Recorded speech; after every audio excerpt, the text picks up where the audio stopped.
Hey guys, welcome back. So, picking up where we left off on chapter 4. Alright, we're beginning our adult life, starting up the print shop. The first steps. After several days of searching and inquiring, you find a suitable location for the print shop. You choose a 2-story building on a dead-end street away from any pedestrian thoroughfares, right next to the city outer wall. Spacious and sturdy, it has more than enough space for the printing press and workbenches. The basement is dry and windows are too tiny to peek through. It is the perfect location for a clandestine headquarters. You inspect the rooms. This corner will be good for typesetting area. The shelves of ink can go over here. Before you finish, Sophia knocks at the door. Once inside, she casts a glance over the rooms and walls and chuckles with approval. This is just what we need, Brante. A perfect location. I couldn't have found anything better myself. Guess the capital taught you well. I'm glad to see I was right about you. This job will be a lot easier with your help. Sophia brushes a layer of dust from an old wooden crate, then lights her pipe as she sits. So, how about I tell you what you and I are up to in this town, eh? Remember what we did in the capital? Well, we're gonna do the same trick here in Anizote. That's our mission. Philip wants us to found an underground society here. Anybody who wants to rebel and riot, we'll let them join. We'll also keep them in check and use them to do whatever the secret chancellery says.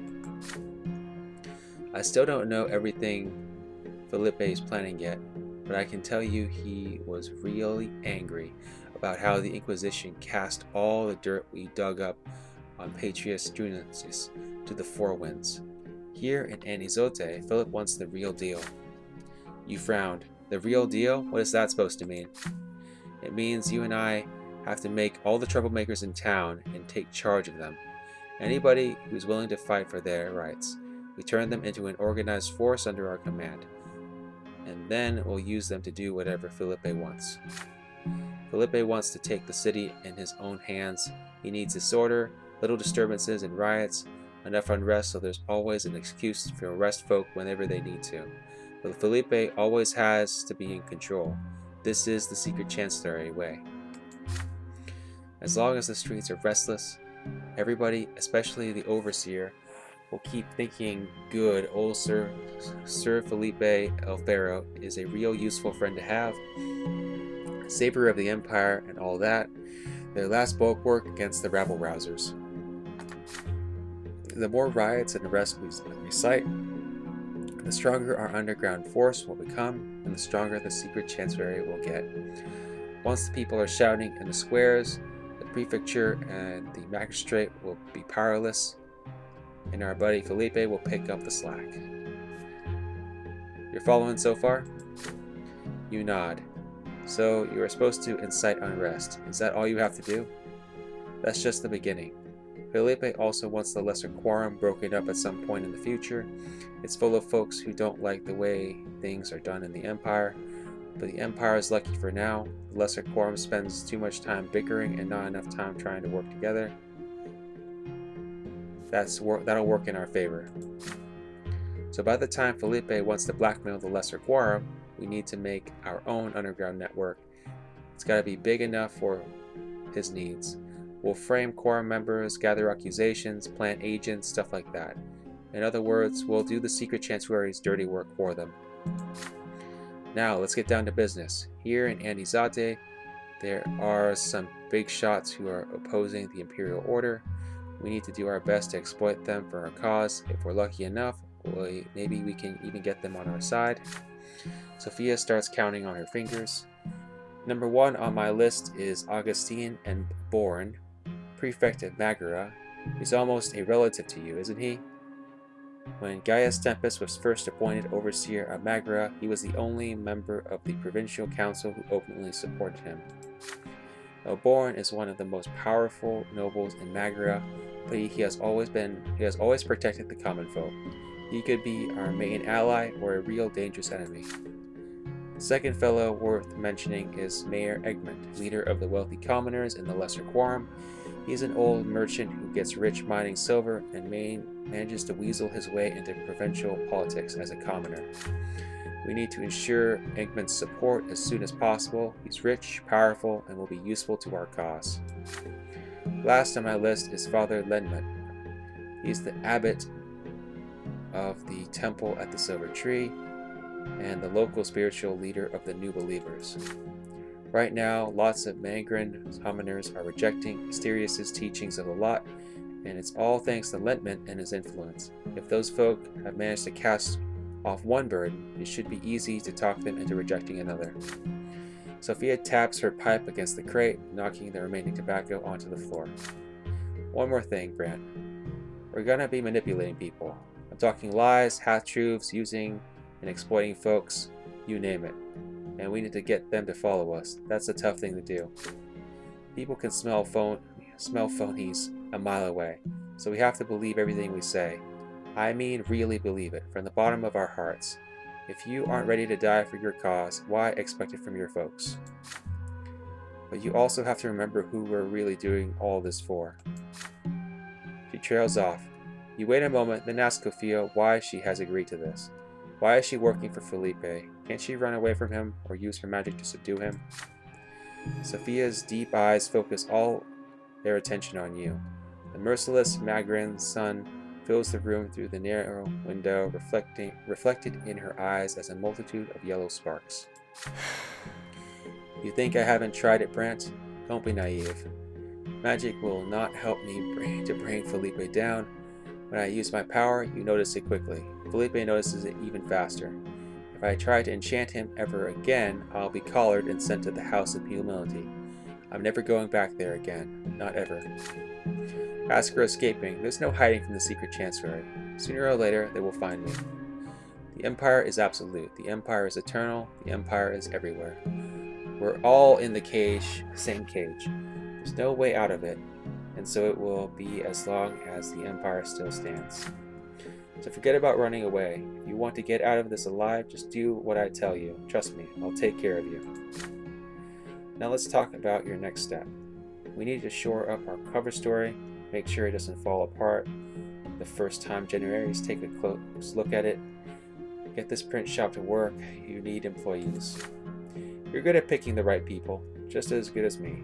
So you'll do the hiring. Choose people who are loyal, people who do the job and keep their mouths shut. When Felipe gets here, we'll have to show him what we've accomplished so far, and you don't want to disappoint him. So you better get cracking. We got a lot of work to do. With that, Sophia nods to you and leaves. You are left alone to pace the room of your future print shop and think. What will you do first?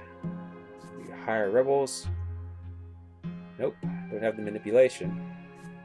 Will you hire spies, moles, and crooks? Don't have the scheming. Will you commit to the printing business? You invest more into the print shop and hire skilled labor in order to transform your cover story into a proper business. The undercover part of your job can wait. You have to get the print shop up and running. You will not be satisfied by a mere semblance of a business. No, you are going to found a successful shop capable of turning a profit. You convince father to contribute a portion of the family funds to the venture and purchase a printing press, movable type, quality paper, and expensive ink. Then you hire skilled labor, the best printers you can find at Anizote. They will teach the future resistance members whom you will hire later. It is such a pleasure to watch the print shop come to life. You may have begun this undertaking for an entirely different cause, but now you have turned the print shop into something that is yours. The first thing you print is a thick stack of advertising sheets. Soon, these black and red leaflets appear on every corner of Andante. Brant's print shop is open for business.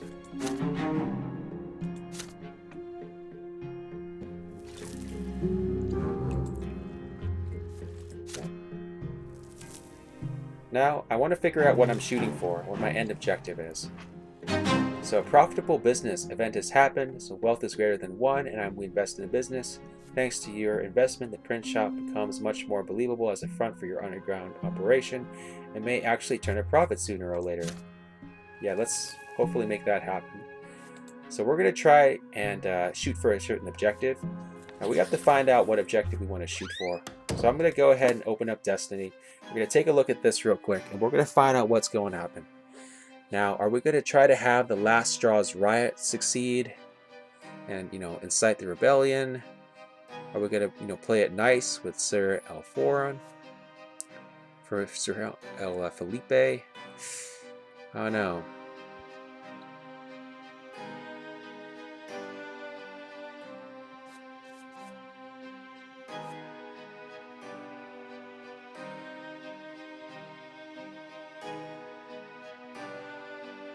I build the spy network, and then the unrest is a certain amount.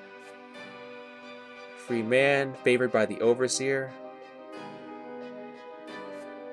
Master of Anizati. Help the magistrate regain control of Anizati in exchange for protection against the secret chancellery. So there's a lot of things I could choose here.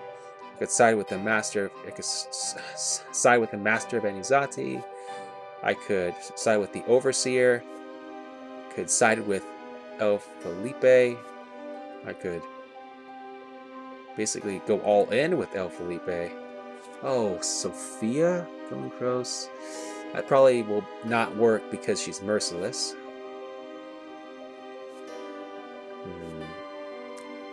For now, I think we'll go with one of these. We'll go with Master Vanizati, or some kind of free man. I don't want to work under this guy. He's not good, and I really have a bad relationship with with Sophia, so I really don't want to work with her anymore. So we're going to try to get ourselves free of this.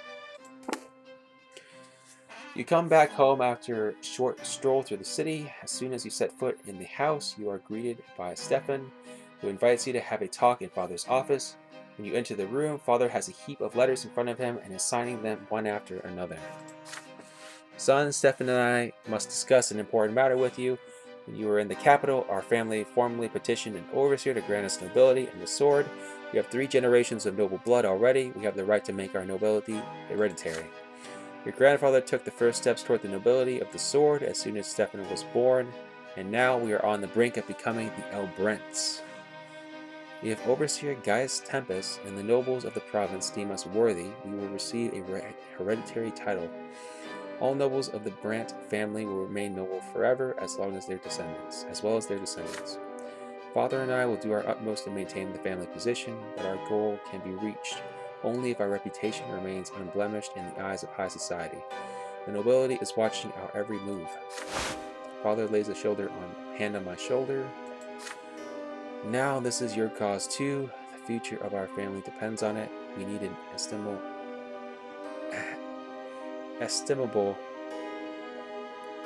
reputation and wealth. Everyone bearing the name of Brant affects it.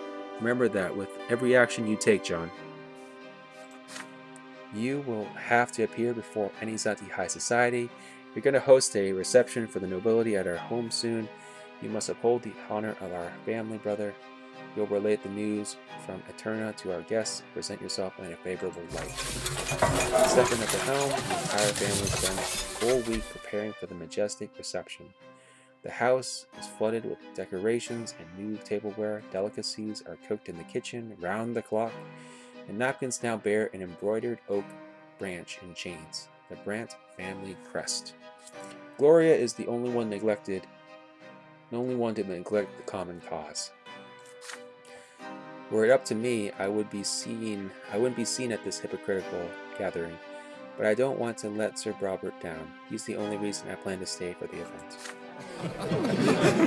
Dignified conversations and the clinking of glasses fill the house. Among your guests are many high-born, powerful people. Your father and Stefan dance from guest to guest, making sure no one is overlooked. Young John, how splendid to see you. So what was your time in the capital like? You exchanged pleasantries with a high-placed relative.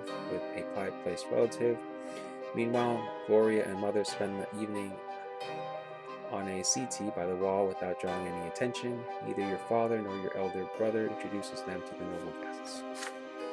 Still, one of the guests, a young nobleman of the sword named Jose El Pietier, keeps staring at Gloria in fascination.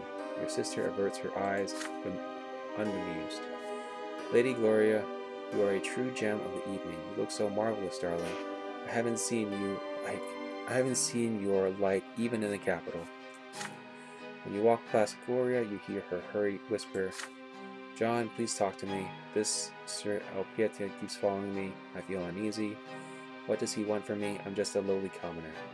Come with me to the other side of the room, although I'll probably still stand out among all these refined nobles. Look, it's Brante the painter. I wonder what brought him so far from the capital. It would be fabulous if he could paint our family portrait. We should be on canvas together. We're one big happy family after all. Wineglass in hand, you cast a look across the crowded room. It's time to choose how you will spend the evening.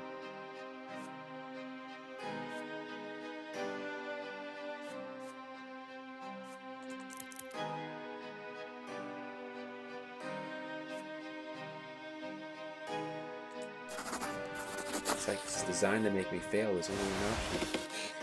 You take your mother and sister by the arm and lead them to the middle of the room. You ask if you had everyone's attention for a moment in order to present the hostess of the evening. May I present Lydia Brante, wife of Sir Robert, and their daughter Gloria. The guests avert their eyes in confusion. Mother bows with difficulty in response, while Gloria supports her by her shoulders.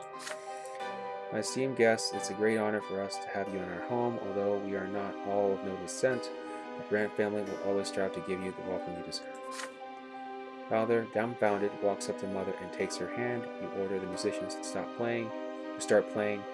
Father has no choice but to dance with his wife. The guests whisper disdainfully to one another and maintain decorum and join the dance. Stefan furiously rushes up to you. How dare you? You are not a child anymore, John. You draw the nobility's attention to the fact that we still have commoners in our family. You retort that this is what the Brantes are. If Stefan is so concerned with family, he has to acknowledge the existence of Lydia, Gloria, and Nathan, not try to conceal them from the rest of the world. Yeah, John is a commoner as well, so not good. With an aggravated air, Stefan rejoins the guests. Your parents keep dancing slowly. The illness has taken Mother's former grace. Her father carefully holds her as if carrying her along with him. Gloria watches them mesmerized. That took a lot of courage, John. Let everyone see that our family is more than our title and position. We're people too. Father and Mother finally finish the dance and come back to you. Mother gives you and Gloria a gentle hug. That was a wonderful idea, son. My legs aren't what they used to be. It has been so long since I danced with Robert. The night is over. After the guests leave, you discuss the future of the family long into the night.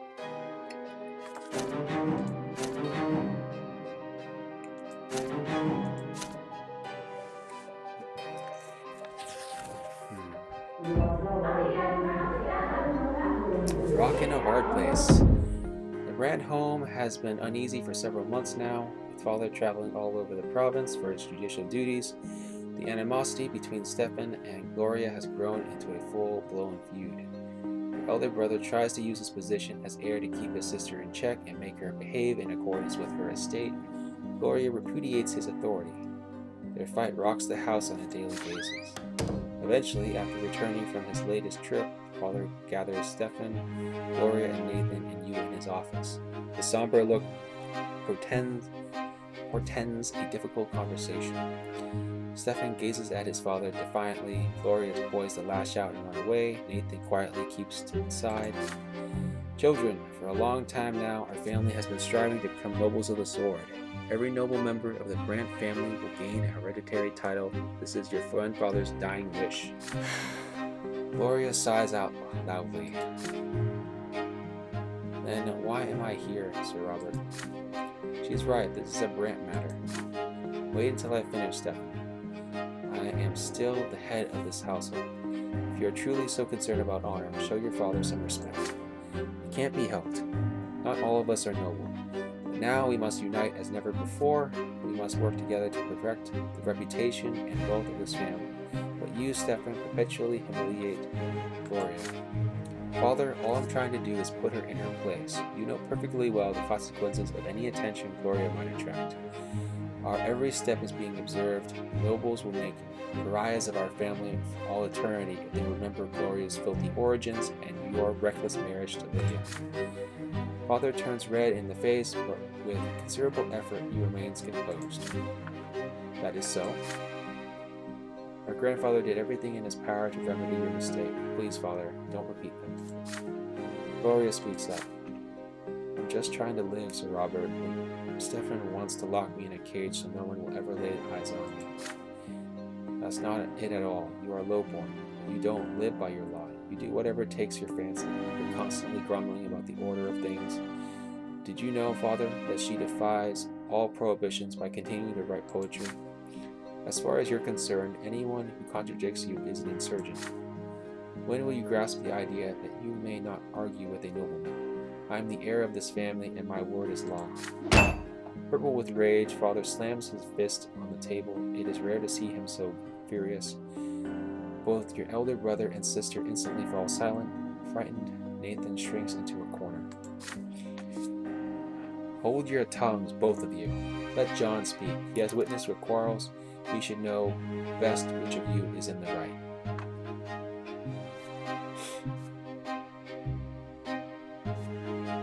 Now, last time we chose send Gloria to Valerian, so this will cost one wealth, but it will allow us to defuse the situation. It will cost us a little bit of money, but it will make sure that Gloria goes away. Now, which one of these do I have the best relationship with? Gloria is +4, so she likes me a lot, and Stefan is -1, so naturally I'm leaning towards Stefan. Repair his relationship, and then Gloria might be annoyed with me a little bit, but it'll be okay. And furthermore, this has the added effect of helping her reputation, maybe, so I'm going to side with Stefan. You sternly reprimand Gloria. Your sister has forgotten her lot. She is ungrateful to the family she owes everything to. Brante gave her shelter, security, and a place in the world. Why does she insist on destroying it with her own hands? Gloria flushes with indignation. So does respecting my family mean spending my life sitting quietly in a corner? Is that what you're saying, brother? You cut her rant short. You remind Gloria that you live in the empire where everyone has a lot in a place. Your sister cannot jeopardize the family's well-being just because she is unhappy with the ways of the world. John is right. Gloria, I am not fully content with the order of things either. As a judge, I struggle daily to ease the burden of the commoners. But I am responsible for your good name and that of our entire family. So I ask of you, no, I demand, do not take part in any dangerous gatherings, and at least in public, please comport yourself with modesty, as your humble origins require. Very well, Sir Brante. With these quiet words, Gloria, dispirited, retreats to her room. She doesn't even glance at you. Your father sighs heavily as he watches her go. At last, she listened. Don't worry, John. Let her sulk a little on her own. At least she won't cause any more trouble for the family. Father agrees, but stays behind in his office, looking downhearted. Gloria does not come to dinner. For the next day, she does not utter a single word. Oh no, boost her reputation? Come on.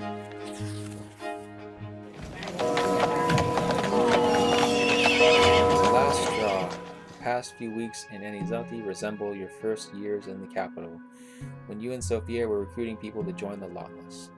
You were so full of hope and ambition back then. Slowly, you both begin to make useful friends and acquaintances in the city. Germanis, street peddlers, merchants, laborers, vagrants, and each of them require a unique approach. The techniques you used in Antera work here as well. You look for people you need, plan secret meetings, and make sure everything is secure. Sophia delivers one ardent speech after another, berating the imperial order. But so far, only a few people have stayed with you after these meetings. You have to hunt for each new member all over the city. Commoners are too afraid. Only the most desperate or insane are ready to join you. There are two members in particular who stand out. One is Father Fod, a creaky old priest with a fire in his eyes. He introduces himself as a commoner who chosen the preacher's path, but does that mean he is a new believer? Fraud scoffs at the question. I'll put it this way. The only words that are true are those the twin tells you themselves. I've heard their voice plenty.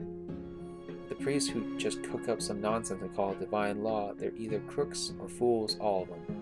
And Isatius is the biggest crook and fool of them all.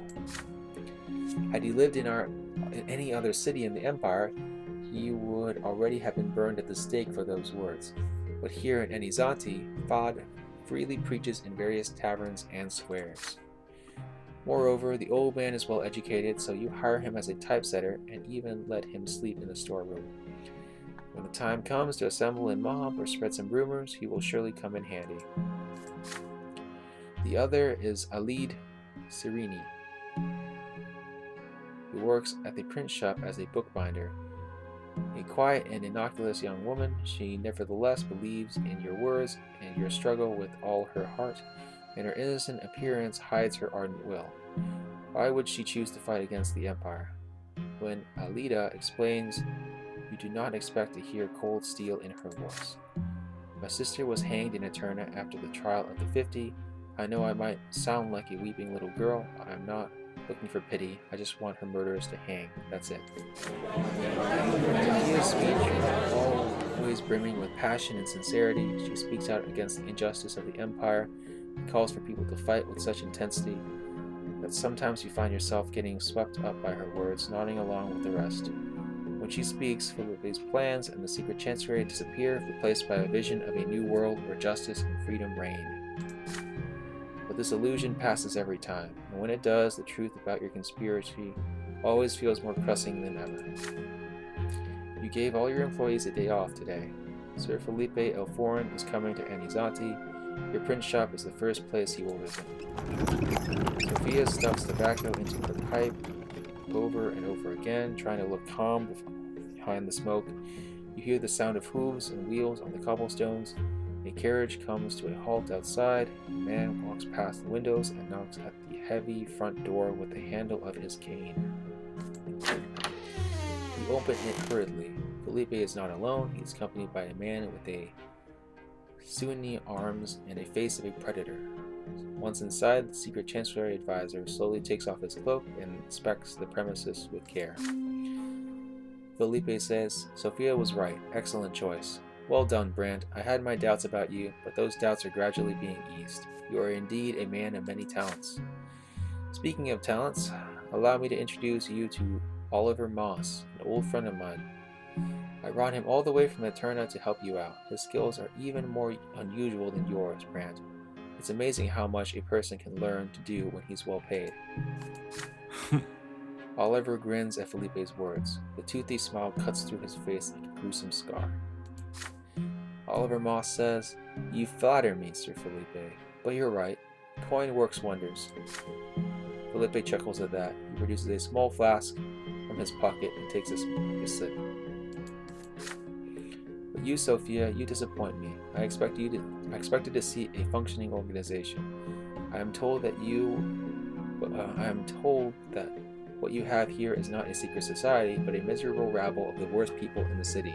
Just look at this self-proclaimed priest, Fod. We are in Anizati, this hotbed of heresy and rebellious ideas.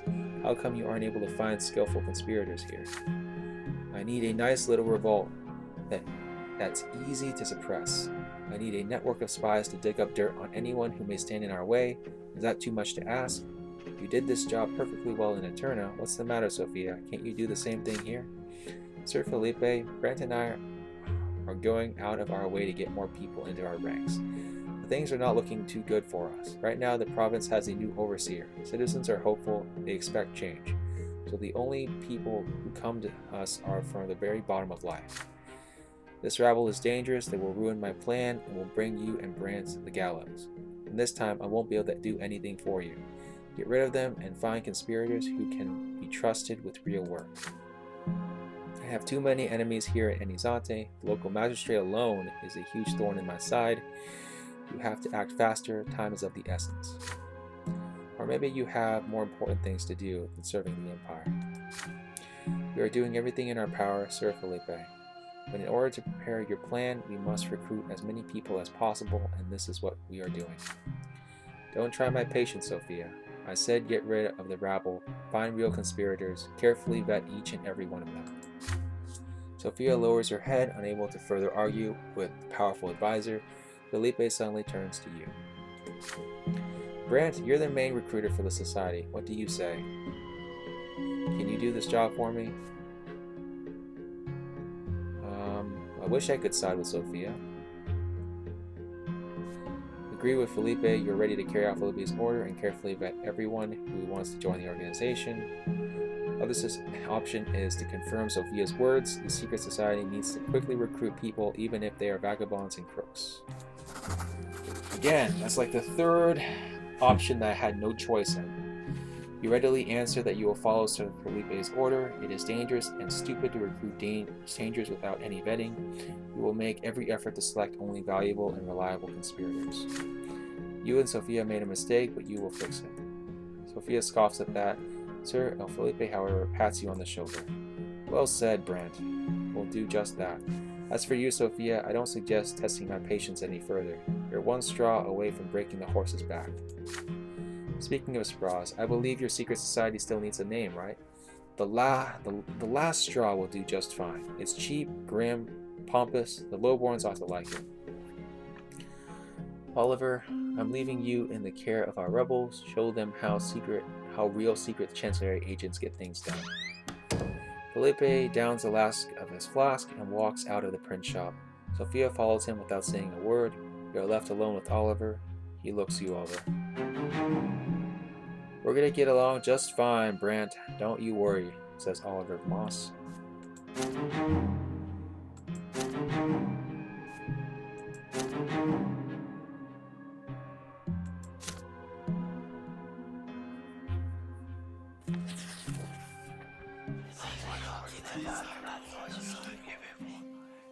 Hearts on fire. The last straw is growing stronger by the day. More and more names are being added to your list of potential recruits. Sophia says, dress fancy tomorrow, Brant, but don't look too rich. We're going to a salon, a gathering of young poets. They're all commoners, mostly new believers, so they think they aren't defying their lot by writing poetry. This will be the first meeting ever. I say we take a gander. Who knows? They could be useful. There's more clothing than they have in the city. The first floor was once a tavern, but it has been converted into a stage with benches for the audience.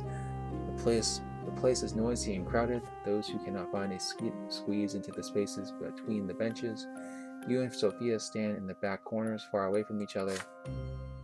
A young man in a threadbare jacket makes an announcement. Welcome to the first weekly gathering of the Untitled Poetry Society.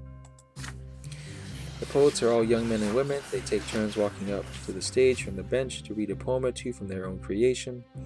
They look humble and shy at first, but as they declaim their stanzas, their voices ring with sudden strength and daring fervor. A mighty giant with his head held high, his heavy tread, his trained and measured stride, he is an effigy of low-born life, with haunt but chaff and rags and dust inside. By low-born labor granted food and clothing, he is indeed a terrifying sight. But look behind his eyes and you will find not grandeur or renown, but fear and loathing. Behold the azure skin, the bred contempt from past long turned to ash, the blue blood bled. Their majesty in flames, their mantles rent. Ensconced in diamonds, white and rubies red, the glimmering giant rots, his essence spent. The gems may glitter, but the husk is dead. The poems recite on stage display exceptional variety, rhymed couplets, blank verse, short stanzas, lengthy cantos, pathos-laden ballads, vulgar screeds, humorous epigrams, and scathing triads. But in every voice you hear the same pain, the same weary ache born of servitude, the gnawing grievance with the gods, and the simmering rage against the empire, and dreams of another destiny, another life, another existence. A commoner, the word is like a brand. The twins themselves once told me to be silent. I want to scream. Can't take this anymore. The misery around me knows no end. The gentlefolk just beat us and demean us, the young, the old, the poor, the sick, the tired. They tread upon us, gazing at the heavens that feed upon our sweat-soaked suffering. Every poem fills the room with loud applause. Every line resounds in people's hearts. This much is clear from their faces. Some mark every word and verse with a nod, while others cannot hold back tears. With the zeal and the preachers guiding their flock to their lot, the young poets chastise the ills of worldly life with every word they utter. You join in the applause, like it or not. The poetry hits home. Some of the poetry are crafted so well you find yourself eager to read them. This kind of poetry would be in great demand here in Enzate. What a shame no print shop would agree to publish it. Later that night, you join Sophia to discuss what you have seen. I've never heard anything like that before. I'm not used to nursery rhymes and body drink songs but this. I'm used to nursery rhymes and body drink songs, but this is something else. You cannot help but nod. The meeting was like a sermon, and the poet's words hit as hard and as true as the sacramental lash. In the audience, you recognize the look in their eye. People look at Sophia just the same way every time she uses her magic. Thing is, they have no magic, but they can see the truth, and they talk about it so well, they can't even stand it. Well, what can I say? I'm glad we went. Those kids could easily spark a riot with just a rhyme or two. The question is, what are we supposed to do with them? It's a good question indeed, a difficult question. Those young poets are at their strongest when they speak from the heart. Trying to tame their ardor would be like playing with fire. You could recruit them, but it would not be easy to use them. If you cannot keep them in check, one day they will inevitably incite a rebellion. Maybe it would be wiser to nip this in the bud and put an end to their society right now. The secret chancellery could easily deal with them, but you could also report them to the prefecture. The gerrymanders could take care of them in no time. Or maybe you could pass the case along to Father. It might make his career some good. That's a good plan. Or perhaps this all seems so new, so unknown. Is there any way you could harness this new force of nature? Why can't I do this? Oh, scheming?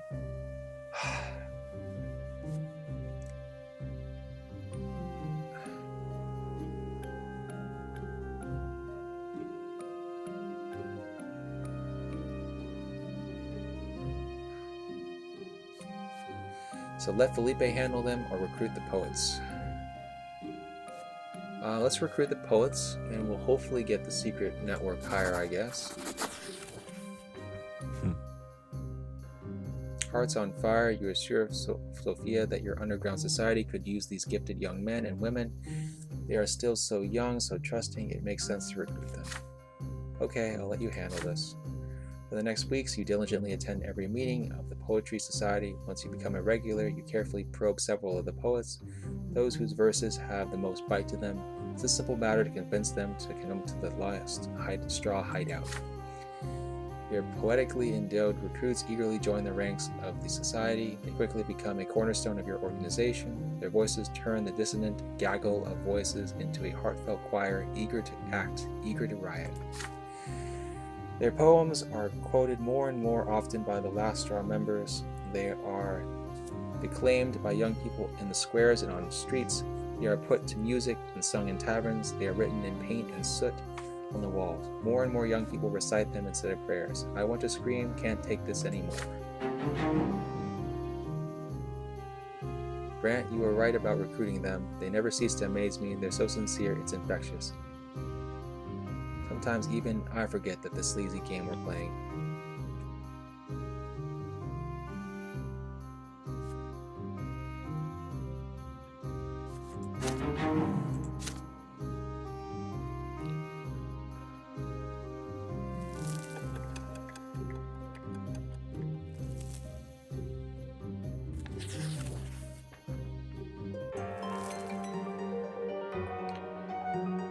Year 1139, Archduke and the Overseer.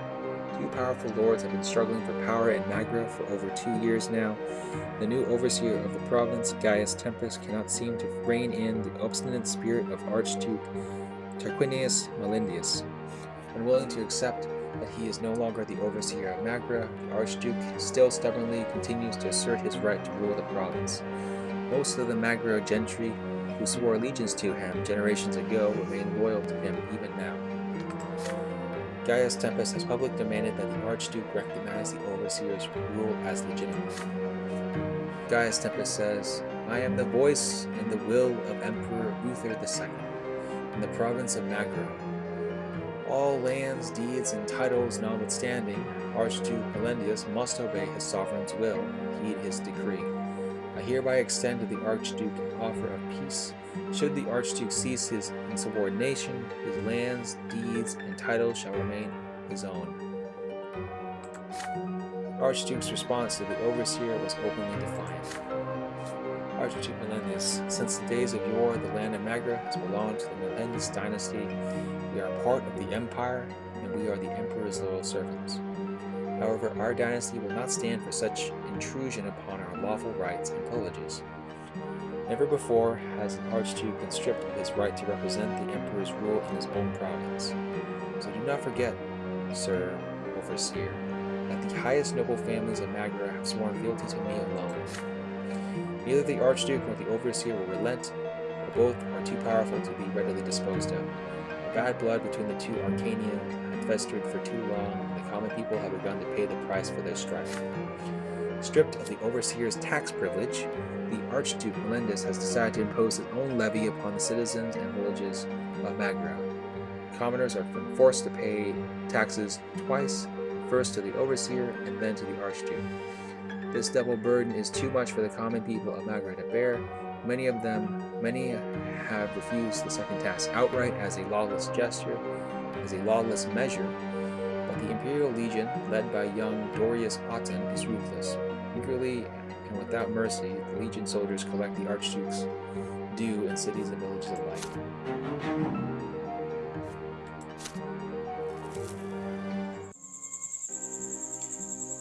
A gift for the family. This last year has been an ordeal for your family. The pains taken to be ennobled by the sword, the close attention of the city aristocracy, and the squabbles between Stefan and Gloria. Tonight, your preoccupied father has gathered the entire family around a table in the backyard. The sun is almost set and there is a soft breeze, but instead of a meal in the open air, you're going to attend a family meeting. In the middle of the table, you see an open gilded box. It is full of jewels. Archduke Melendez himself has bestowed this gift upon us. It is a surprise indeed. I thought you all had a right to know. Father unfolds a letter laying beside the box. Sir Robert Brante, I bestow this precious box upon you and your family as a symbol of the care in which I treat the people of my province. Pray accept this gift, and remember with whom the loyalty of the true nobles of Magra lie. Archduke of Magra, Tarquinius of Melendez. The family stares in amazement at the jewels sparkling in the last rays of sunshine. Robert Brante recalls, it's worth quite a fortune. The Archduke is fully aware that I am on the side of the Prefect of Bourne and Overseer Gaius Tempus. Could he really be expecting our loyalty to be bought so brazenly? On the other hand, the Archduke is not demanding anything of us, and our family has borne a lot of expenses lately. Father, no one is forcing you to side with the Melendez. Who are we in comparison to the Archduke anyway? We must not anger him by refusing his gift. The jewels are certainly welcome. They are worthy of being shared with the best families of Anexate. They will pave our way to the nobility of the sword. Mother shakes his head glumly. Oh, Robert, I have a feeling that this gift bodes ill. It may be an impertinence on my part, but I do not want our family to be indebted to the Archduke. Certainly not. Accepting gifts from Melendez, Gloria says, he's infamous for oppressing the commoners and robbing villages blind with his taxes. Stefan Brante chimes in, this isn't your decision, Gloria. It's a matter of our family's honor and reputation. Nathan Brante says, please don't start bickering again. Let John say what he thinks we should do with the gift. You are the center of attention now. Your vote will be the deciding factor. So we can decline the gift or sell the gift. Jewels. I would honestly want to give the jewels to prominent nobles as gifts, but I think selling the jewels is better. You speak. You insist that the Archduke's jewels should not be declined, but they must not be given away either. Your family's treasury needs an infusion of cash. Your family's wealth is as important in the eyes of the society as its noble reputation. I don't know, John. Money comes and goes, but our family's honor is here to stay. You object, reminding him that in your own lifetime, the family has already fallen out of favor and risen again. For the nobles, a family's reputation is just another form of currency. Is there truly nothing more important than money or reputation? Archduke Melindius is a villain like no other. Our family ought to stay away from him. Simmer down, Gloria. I agree with John.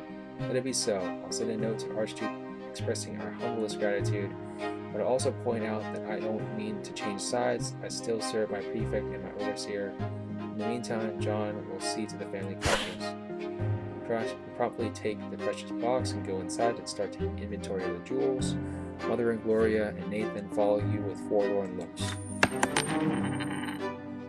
You sell the jewels and easily amass a considerable sum. Your efforts are now ensured that the family treasury will not run short anytime soon.